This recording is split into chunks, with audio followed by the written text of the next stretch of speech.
মাটির আদমকে প্রথম সৃষ্টি করিয়া ঘোষণা করিয়া দিলে শ্রেষ্ঠ বলিয়া, তাই নূরের ফেরেশতা করে আদমকে সেজদা, ও তাই নূরের ফেরেশতা করে আদমকে সেজদা।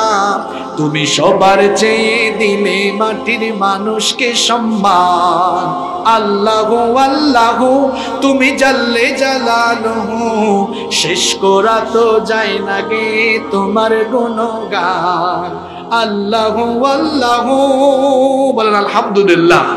তাহলে আদম বানানোর পরে আল্লাহ সর্বপ্রথম কি দিয়েছেন? জ্ঞান। আল্লাহ বলেছেন আল্লামাল ইনসানা মা লাম ইয়ালাম, মানুষ জানতো না এমন বিষয় মানুষকে জানিয়েছেন কে? জ্ঞানের কারণে মানুষের সম্মান বাড়ে। এজন্য আল্লাহ কোরআনে বলেছেন কুল হাল ইয়াস্তাবিল্লাযীনা ইয়ালামুনা ওয়াল্লাযীনা লা ইয়ালামুন, যারা জানে আর যারা জানে না উভয়ে কখনো সমান হতে পারে? টাকার চাইতে সম্পদের চাইতে জ্ঞানের দাম বেশি। টাকা পয়সা সম্পদ বিতরণে কমে যায়, কিন্তু জ্ঞান বিতরণে জ্ঞান কমে না, জ্ঞান বরং আরো বেড়ে যায়। সুবহানাল্লাহ। এই যে সূরা আলাকের প্রথম 5টি আয়াত, এই 5টি আয়াত সর্বপ্রথম নবীজির কাছে নাজিল করেছেন কে? এই 5টা আয়াতের যে সংক্ষিপ্ত তাফসীর আমরা শুনলাম, আসলে এখান থেকে কি শিখলাম? কয়েকটা শিক্ষা নিয়ে আমরা বাড়িতে যাই। প্রথমে আমরা যে জিনিসটা শিখলাম সেটা হলো এই কোরআন সর্বপ্রথম নাজিল হয়েছে ইকরা, পড়ো দিয়ে। তার মানে বোঝা গেল সর্বপ্রথম কোরআন শিখতে হবে। কোরআন শেখা ফরজ করেছেন কে? অনেকে আছে বিশুদ্ধ করে এখনো কোরআন পড়তে পারি না, অথচ কোরআনের প্রথম আয়াত পড়ো। প্রথমে বলা হয় না কোরআন মানো, কোরআন মানতে হবে, কিন্তু মানতে গেলে জানতে হয়, জানতে গেলে পড়তে হয়। আজকের আলোচনা থেকে প্রথম শিক্ষা পেলাম আল্লাহ তাআলা সর্বপ্রথম ওহী নাজিল করে কোরআন পড়তে বলেছেন, কোরআন শিক্ষাকে আল্লাহ ফরজ করেছেন। আমরা এই যে স্লোগান দিলাম আল কোরআনের আলো ঘরে ঘরে, কয়েকজন বলেছেন সংসদে আলো, সুন্দর কথা, ভালো কথা, এই স্লোগানের সাথে আমি দ্বিমত নই, কিন্তু স্লোগান হতে হবে সিস্টেমিক ওয়েতে। যদি 91% মুসলমানের মধ্যে 85% এখনো শুদ্ধ করে কোরআন পড়তে আর বুঝতে না পারে, এই আবেগী বাঙালি জাতকে দিয়ে আপনি সংসদে কোরআনের আলো জ্বালাইতে পারবেন না। বরং আপনাকে সিস্টেমিক ওয়েতে এসে এখন স্লোগান তুলতে হবে আল কোরআনের আলো প্রত্যেকটি মানুষের হৃদয়ে হৃদয়ে আগে জ্বালো। আমার কথা বেজার হয়ে গেছে আপনারা না? হ্যাঁ, সিস্টেম তো বুঝতে হবে আপনাকে। কোরআন বুঝে না, কোরআন জানে না, এইরকম লোকদেরকে দিয়ে শুধু স্লোগান দেওয়াইতে পারবেন, কিন্তু কাজের কোনো কাজ করাইতে পারবেন। কিন্তু যে ব্যক্তি কোরআন জানে তাকে দিয়ে কাজের কাজ করাতে পারবেন। কোরআন জানে বুঝে এইরকম সংখ্যা মানুষ যদি কম হয়, যারা কোরআন জেনেছে বুঝেছে, তারা কোরআনের জন্য দিনের জন্য জীবন দিতেও প্রস্তুত হয়ে যায়।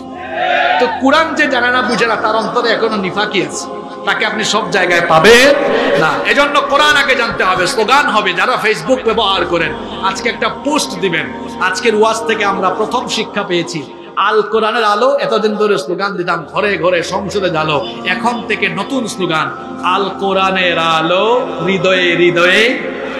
আচ্ছা, যদি প্রতিটি মানুষের হৃদয়ে কোরআনের আলো জ্বলে যায়, তো আলোকিত হৃদয়ের এই মানুষগুলোকে দিয়ে আর স্লোগান লাগবে না।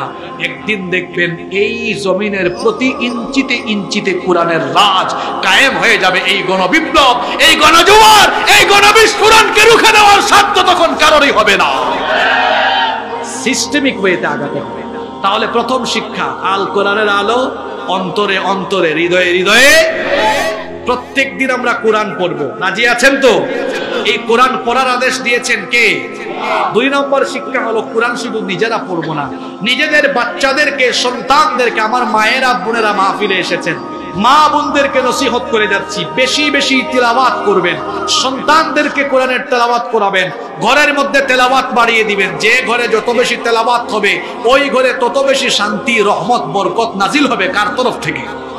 বাচ্চাগুলোকে সবার আগে আমরা কোরআন শেখাবো। 3 নম্বর শিক্ষা হলো আমরা বাবা হিসাবে, মা হিসাবে সন্তানদেরকে যখন আমরা কোনো প্রতিষ্ঠানে ভর্তি করব, এমন প্রতিষ্ঠান চুজ করব যে প্রতিষ্ঠানে পড়লে কারিকুলামে আধুনিক শিক্ষা আছে, বিজ্ঞানও আছে, পাশাপাশি দ্বীনি শিক্ষা পায়, ইসলামী শিক্ষা পায় এমন প্রতিষ্ঠান দেখে দেখে বাচ্চাদেরকে ভর্তি করব, যাতে করে আমাদের সন্তানগুলো সুসন্তান এবং চক্ষু শীতলকায়ী হয়ে গড়ে উঠে বেড়ে উঠে।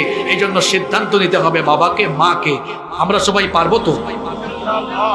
এরপরে আমরা আরেকটি শিক্ষা পেলাম, আল্লাহ তাআলা আমাদেরকে কলম ব্যবহারের কলা কৌশল শিখিয়েছেন। এই কলমের কখনো অপব্যবহার করব না। যারা ব্যবসা করি, ব্যবসা করার সময় আমরা এই কলম দিয়ে হিসাব নিকাশে, আমার বাড়ি তো সিলেটে, জানেন আপনারা, আমাদের সিলেটে আঞ্চলিক ভাষায় এটাকে বলে বেড়াছেড়া। মানে এরকম কোনো বিশৃঙ্খলা বেড়াছেড়া বা এরকম কোনো দুই নাম্বারি কাজ করা যাবে অফিসে আদালতে এই কলম দিয়ে দুই নাম্বারি কিছু করা যাবে? শোনেন, তলোয়ারের চাইতে কলম শক্তিশালী। তলোয়ার দিয়ে গোটা বাংলাদেশকে কন্ট্রোল করা যাবে না, কিন্তু কলম দিয়ে গোটা দেশকে, বিশ্বকে কন্ট্রোল করা যাবে।